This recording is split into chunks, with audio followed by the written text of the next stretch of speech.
బాగున్నారా? ఏంటండి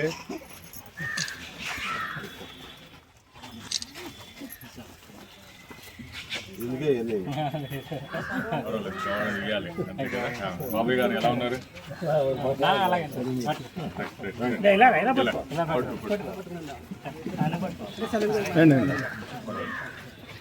ముందు సార్కి ఏంటి సార్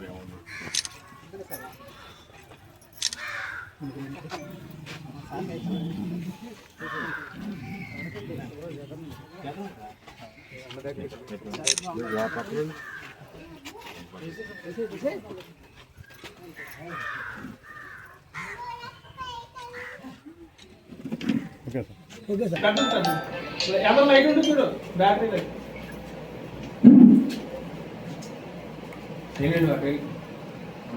నేను వచ్చి కూర్చో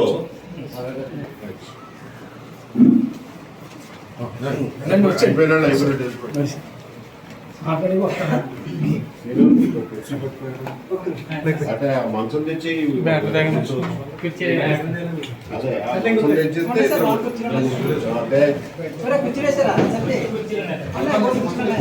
కుర్చీలు ఉన్నాయి అట్లా శుభ్రం కూర్చోండి విడిగా కూర్చో ఇప్పుడు మీ కుటుంబ సమస్య సంబంధమైన ఆర్థిక విషయాలు డబ్బులు ఇబ్బందులు అవి దీని కేసు నుంచి బయటపడితే తప్ప భవిష్యత్తు ఉండదు కదా. కాబట్టి ఆ కేసు విషయంలో బాగా స్టడీ చేసాము. సలీం గారు కూడా మొదటి నుంచి స్టడీ చేస్తూ వచ్చారు. దానికి కావాల్సిన కాగితాలన్నీ ఉన్నాయి మన దగ్గర. దాని గురించి ఒకసారి మాట్లాడతాం ఇంట్లో. అది కాకుండా అసలు ఏం చేయాలి భవిష్యత్తు ఆలోచన అది ముఖ్యం. అంతేగాని ప్రెస్ వాళ్ళతో ఆ మాట ఈ మాట చెప్పి అదేం బాగుంటుంది. ఫోటోలు వీడియోలు రావాలంటే తీసేసుకుని ఖాళీ చేసుకుంటే నేను పర్సనల్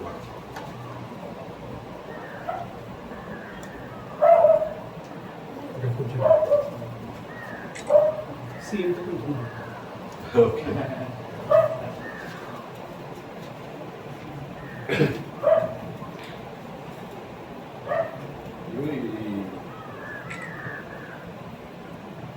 ఈ కేసులో అటెంప్ట్గా ఉండే రెండు విషయాలు ఉన్నాయి. ఒకటి ఏంటంటే హైకోర్టులో ట్రయల్ మీద స్టే ఇవ్వడం వల్ల ట్రయల్ ముందుకు సాగుతాం. ఆ స్టే ఎత్తేస్తే కానీ ట్రయల్ మొదలవు. ట్రయల్ మొదలైతే తప్ప ఆర్గ్యుమెంట్లు వాదనలు ఉండవు. ఆ తర్వాతే మనకి జడ్జిమెంట్. ఆ జడ్జిమెంట్లో నువ్వు బయటపడిపోతే నువ్వు దీంట్లో స్థిరపడవచ్చు. అప్పటిదాకా ఇంకదే వెళ్ళచ్చు.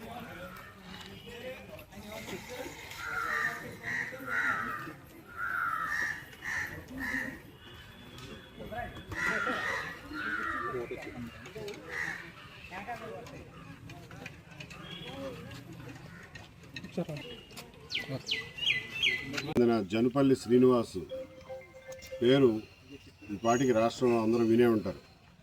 కోడికత్తి శ్రీను అనే పేరుతో అందరికీ పరిచయం అయ్యాడు. ఆ జరిగిన సంఘటన స్వభావం ఒకటైతే పెట్టిన కేసు మరొకటి. ఆ కేసుని ఛార్జ్షీట్ వేసి ఇప్పటికీ 6 సంవత్సరాలు అయింది. 6 సంవత్సరాల తర్వాత కూడా ఇంతవరకు విచారణ పూర్తి కాలేదు. విచారణ మొదలైన కొద్ది రోజులకే పిటిషన్ల మీద పిటిషన్లు వేసి ఆ విచారణని ఆఫ్ చేయించేశారు. హైకోర్టు నుంచి స్టే తీసుకొచ్చి విచారణ ముందుకు సాగకుండా అడ్డం పడ్డారు.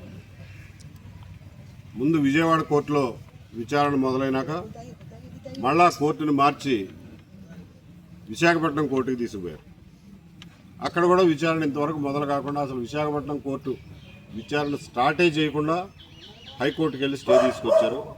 ఆ తీసుకొచ్చింది కూడా ఎప్పుడు 2023 అక్టోబర్లో. అప్పటి నుంచి ఆ స్టే మీద వాదనలు లేవు.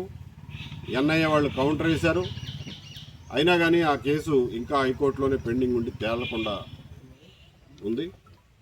ఆ స్టే వల్ల విశాఖపట్నంలో జరగాల్సినటువంటి ట్రయల్, అసలు కేసు విచారణ మొదలగాల. ఆ కేసు మొదలవ్వాలి, విచారణ పూర్తి అవ్వాలి. జనపల్లి శ్రీనివాసు మీద నేరం రుజువు అవ్వాలి, లేకపోతే కేసు కొట్టేయాలి. నా లెక్క ప్రకారం జనపల్లి శ్రీనివాస్ చేసినటువంటి పొరపాటు ఏదైతే ఉందో దానికి ఎంత శిక్ష అయితే పడే అవకాశం ఉందో దానికి 3-4 రెట్లు శిక్ష ఇప్పటికే జైలు జీవితం ద్వారా అనుభవించాడు. కాబట్టి కేసు ఒకవేళ అతను చేసిన పొరపాటు ప్రూవ్ అయినప్పటికీ కూడా ఇంకా కొత్తగా జైలు శిక్ష పడేది ఉండదు. కనీసం అతని జీవితం అతను బతకగలుగుతాడు. ఇవాళ ఎక్కడైనా పనికి పోవాలన్నా, ఎక్కడైనా ఉద్యోగం చేసుకోవాలన్నా ఊరు వదిలిపెట్టి వెళ్ళలేని పరిస్థితి. ఎందుకంటే బెయిల్ కండిషన్లో భాగంగా ప్రతి వారం ముమ్మిడివారం పోలీస్ స్టేషన్లో సంతకం పెట్టాలనే కండిషన్ ఉంది. ఇక్కడ ఉండి తనకు వచ్చిన పని ఈ ఊళ్ళో దొరికే పని కాదు. తను వంట పని చేస్తాడు, కుక్గా పనిచేసిన అనుభవం ఉంది. రకరకాల హోటళ్ళలో, బేకరీల్లో పనిచేసిన అనుభవం ఉంది. అతనికి వచ్చింది అదొకటే పని. ఆ పని చేసుకోవాలంటే ఊళ్ళో ఉంటే కుదరదు. ఆ పని చేసుకోవడానికి పోదామంటే వారం వారం వచ్చి ముమ్మిడివారం పోలీస్ స్టేషన్లో సంతకం పెట్టడం కుదరదు. ఆ రకంగా ఒక కుర్రాడి జీవితం, భవిష్యత్తు నాశనమైపోతా ఉంది. అయినప్పటికీ కూడా ఏమాత్రం దయాదాక్షిణ్యాలు లేకుండా ఈ విచారణను ముందుకు సాగకుండా అడ్డుకోవడం జరుగుతుంది. ఒక పిటిషన్ తర్వాత ఇంకో పిటిషన్ వేశారు. ఒక పిటిషన్ వేశారు విజయవాడ ఎన్ఐఏ కోర్టులో. సుదీర్ఘమైన వాదోపవాదాల తర్వాత వాళ్ళు వేసిన పిటిషన్ను కొట్టేశారు. కొట్టేసి ట్రయల్ ముందుకు సాగాల్సిందే అని చెప్పి తీర్పిచ్చారు. ఆ తీర్పు మీద మళ్ళీ హైకోర్టుకి వెళ్ళారు. అంతేకాకుండా కోర్టు కూడా మార్చేశారు. ఈ రకంగా చేస్తే ఈ కుర్రాడి జీవితాంతం ఇట్లా పని చేసుకోలేకుండా చితికిపోయి, దీనివల్ల ఈ కోర్టు ఖర్చులు కానివ్వండి, నెలన కొంచెం సంపాదించుకునే మనిషి జైలు పాలవడం వల్ల కుటుంబం మొత్తం ఈ రోజున అప్పుల పాలైపోయింది. ఆ అప్పులు తీసుకునే మార్గం కనపడట్లేదు. ఈ పిల్లలు ఏమన్నా ఉద్యోగాలు చేసుకుంటే కనీసం 1 సంవత్సరం కాదు ఇంకో సంవత్సరానికైనా అప్పులు తీర్చుకునే అవకాశం ఉంది. నేను చెప్పేది ఏంటంటే, ఒక కుటుంబాన్ని అకారణంగా నాశనం చేసే హక్కు ఎవరిచ్చారు?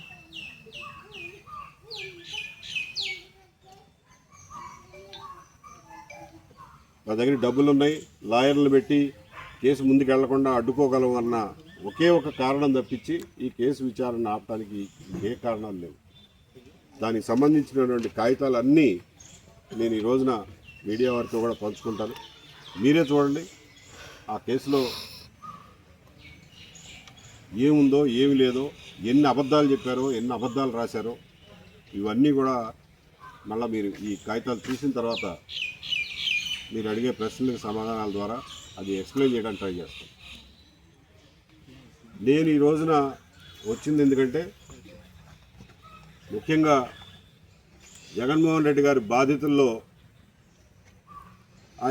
ఆయన పవర్లోకి రాకముందే బాధితుడైనటువంటి జనపల్లి శ్రీనివాస్తో మొదలుపెట్టి ఈ బాధితులందరినీ ఒడ్డున పడేయడానికి, వాళ్ళకి న్యాయం జరిగేలాగా చూడటానికి చేసే ప్రయత్నంలో మొట్టమొదటి అడుగుగా ఈ రోజున ఇక్కడికి రావడం జరిగింది. వాళ్ళ కుటుంబంతో వాళ్ళ స్థితిగతుల గురించి, వాళ్ళకు ఉన్నటువంటి ఇబ్బందుల గురించి మాట్లాడటం జరిగింది. ముఖ్యంగా ఈ కేసుకు సంబంధించి వాళ్ళు పడిన ఇబ్బందులు, పడినటువంటి ఆర్థిక ఇబ్బందులు అవన్నీ తెలుసుకున్నాను. వాటికి రకరకాల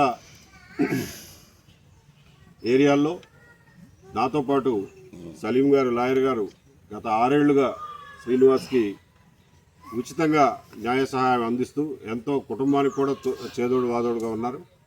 ఆయన కొన్ని బాధ్యతలు తీసుకున్నారు. అలాగే వరప్రసాద్ గారు స్థానికంగా ఉంటారు కాకినాడలో, ఈ ఫ్యామిలీ మంచి చెళ్ళు చూసుకుంటా ఉన్నారు. ఆయన కొన్ని బాధ్యతలు తీసుకుంటా ఉన్నారు. అట్లాగే శ్రీనివాస్ కూడా జీవితంలో స్థిరపడటానికి కొన్ని సూచనలు చేశాను.